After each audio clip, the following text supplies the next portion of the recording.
If q greater than or equal to p minus 1, then every pq graph pq graph is either connected or contains a cycle. In the condition q is greater than or equal to p minus 1, q is the number of edges. The number of edges, number of vertices விட ஒன்னு ஈக்குவலா இருக்கணும், இல்ல அதை விட greater தானா இருக்கணும். இந்த கண்டிஷன்ல இருந்துச்சுன்னு சொன்னா either கனெக்டடா இருக்கும் இல்லன்னா அதுல சைக்கிள் இருக்கும். இப்போ எக்ஸாம்பிள் இதுல பாருங்க, ரெண்டு vertices p is equal to q 2 and q is 1. q value எப்படி இருக்கு? greater than or equal to p minus 1 ன்னு சொல்லிடலாமா? ஏன்னா கனெக்டட் கிராஃப் இது connected graph. p is 2, q is 1. q க்கும் p க்கும் என்ன ரிலேஷன் இருக்கு? இந்த கண்டிஷன் satisfy ஆகுது. சப்போஸ் இப்படி இருக்கு. இப்போ டோட்டல் நம்பர் ஆஃப் வெர்டிசஸ் என்ன? 1 2 3. இங்க 2 இருக்குது, 3 ஆ மாறிடும். q is 2. இப்போ q க்கும் p க்கும் இந்த ரிலேஷன் satisfy ஆகும். இப்போ இப்படி இருக்குன்னா p is 3, q is 3. q க்கும் p க்கு என்ன relation? q value 3, p minus 1 னா greater than or equal to 2. So condition true. இப்போ வந்து இத நம்ம டிஸ்கஸ் பண்ண விஷயத்தை வந்து தியரிட்டிக்கலா எடுக்கணும்.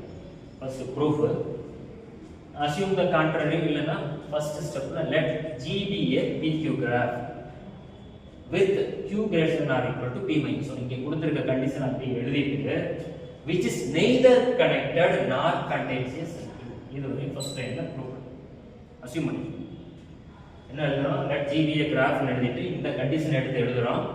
இப்படி இருக்கிறப்ப neither which is neither கனெக்டடாவும் இல்ல, அதுல nor சைக்கிளும் இல்ல அப்படின்னு சொல்லி. இப்ப neither connectedனா கனெக்டடா இல்லன்னா அந்த கிராஃப் நம்ம என்ன சொல்லுவோம்னா டிஸ்கனெக்டட். டிஸ்கனெக்டட்னா மினிமம் ரெண்டு காம்போனன்ட் இருக்கும். இப்போ இதுல பாருங்க, இது எல்லாமே சேர்ந்தது G. இது கிராஃப் கனெக்டட். இது டிஸ்கனெக்டட்னு சொல்லணும்னா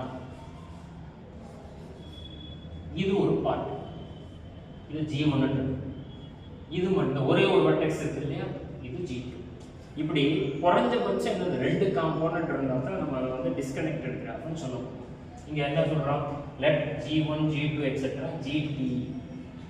the t வேல்யூ எப்படி இருக்கு? greater than or equal to 2. இப்போ சொன்னேன் இல்லையா, t வேல்யூ அட்லீஸ்ட் 2 இருந்தா தான் அதை டிஸ்கனெக்டட் கிராஃப்னு சொல்ல முடியும். ஸோ அதனால எத்தனை காம்போனன்ட் சொல்லிட்டோம்?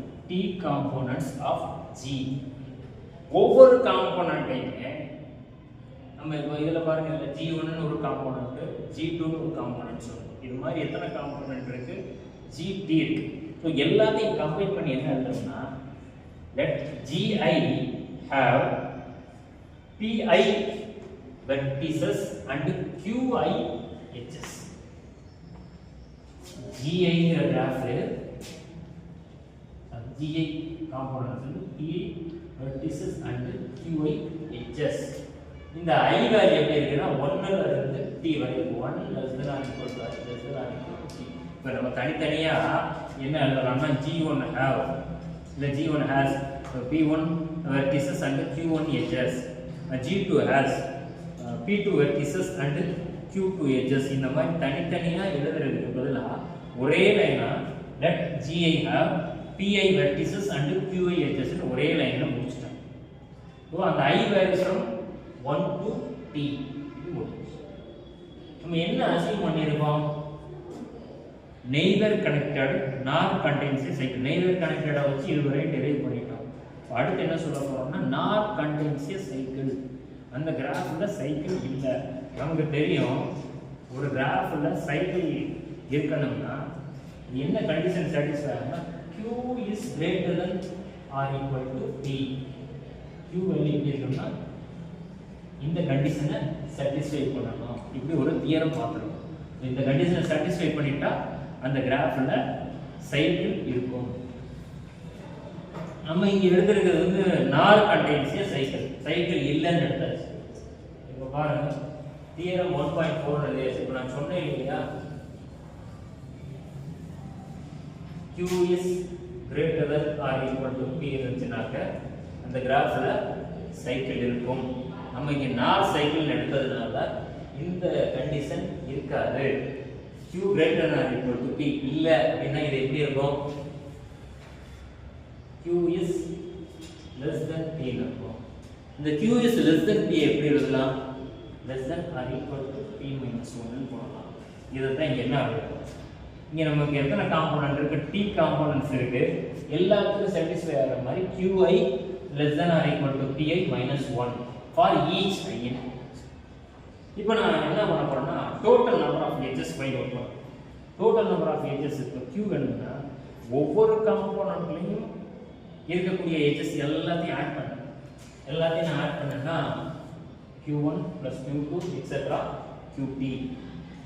இது எல்லாம் எப்படி இருக்கு? இந்த ரிலேஷன்ல தான் இருக்கு. Q1 க்கு பதிலா P1 minus 1, Q2 க்கு பதிலா P2 minus 1 up to எது வரையும் போறோம்னா Pp minus 1.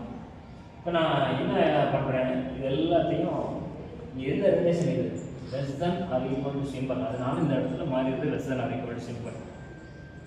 So Q1 is P1 minus 1. The P1, P2, etc. Pt மட்டும் எடுத்து ஆட் பண்ணிடுறேன். இந்த 1 எத்தனை டைம் அப்பியர் ஆயிருக்குன்னு பாத்தீங்கன்னா t டைம்ஸ் அப்பியர் ஆயிருக்கு. So minus t.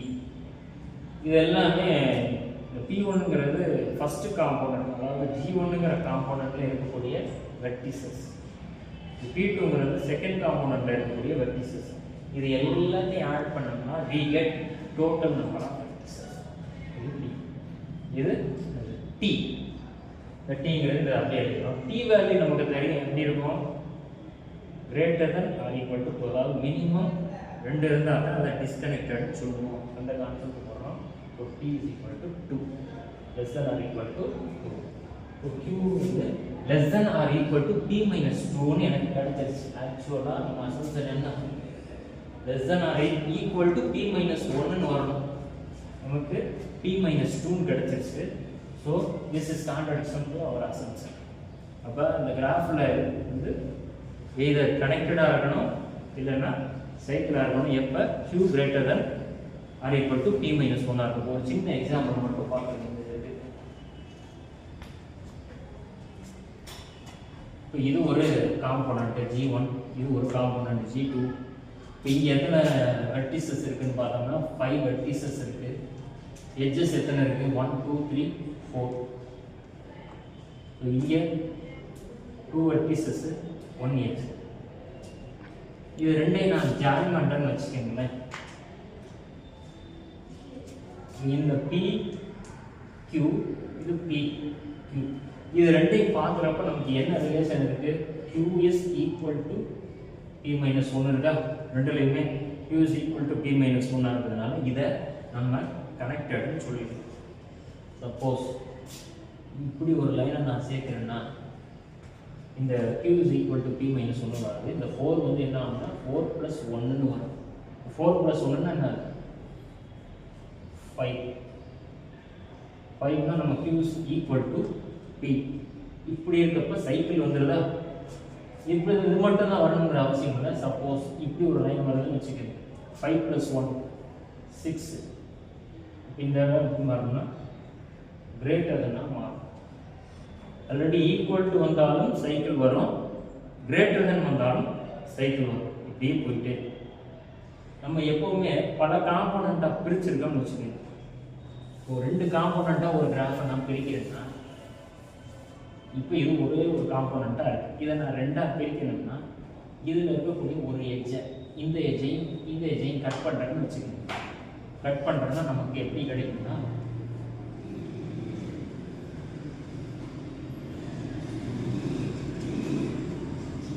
இப்படி இருக்கும். இதையும் மட்டும் தான் கட் பண்ணிடுறோம். இது ஒரு காம்போனண்ட்டு, இது ஒரு காம்போனண்ட். இந்த G1ல எத்தனை வெர்டிசஸ் இருக்கு? 4 வெர்டிசஸ் இருக்கு, 4 எட்ஜ் இருக்கு. இப்போ P1 Q1. G2ல எத்தனை வெர்டிசஸ் இருக்கு? 1.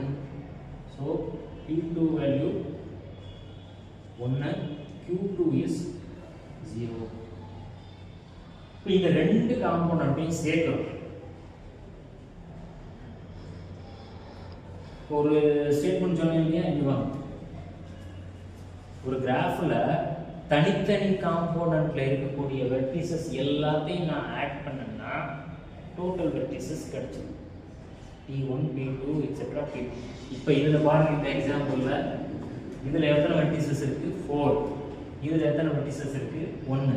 இது ஒரு காம்போனன்ட், இது ஒரு காம்போனன்ட். ரெண்டையும் நான் வெர்டிசஸ் ஆட் பண்றப்ப டோட்டல் வெர்டிசஸ் 5 இது கிடைச்சிடும்.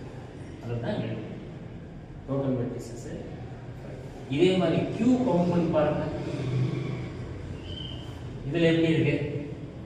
Q1 ஈக்குவல்ட்டா இருக்கு. இதுல Q less than or equal to, அதாவது equal to P minus 1. இங்க வந்து Q is equal to P minus 1, இங்க Q is equal to P. இப்போ வெர்டிசஸ் கான்செப்ட் மட்டும் இங்க தெரிஞ்சுக்கிட்டா போதும்.